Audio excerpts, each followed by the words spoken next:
after the announcement yesterday, you're still doubling down on some of the artificial intelligence embarkments of Apple, saying that this is where they're going next.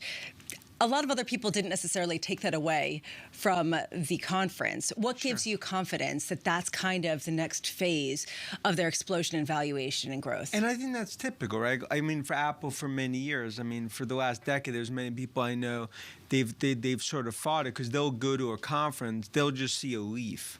They don't see the forest or the trees. And I think essentially what Cupertino and Cook are building here, it's another ecosystem within the App Store. And it all, because Lisa, right now, there's a battle, a Game of Thrones for developers between Google, Microsoft, in terms of what we're seeing in terms of this $800 billion AI revolution.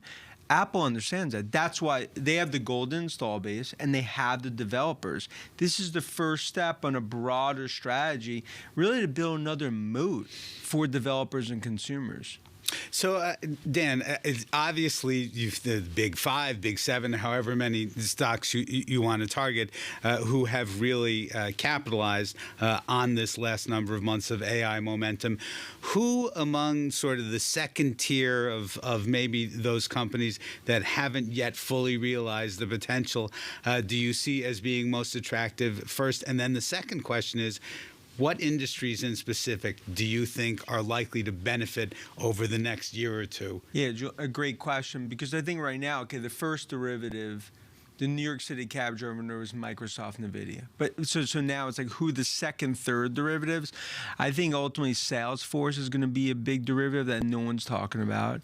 I think you have names like Palantir, which is another on the AI front. And I think what you're really starting to see right now from a cybersecurity perspective, it's really, as more and more moves to the cloud, more moves to AI, you're going to have huge benefits there. Names like Palo Alto, Fortinet, and others. That's why I believe this is not just, today it's 5, 7, 10 stocks.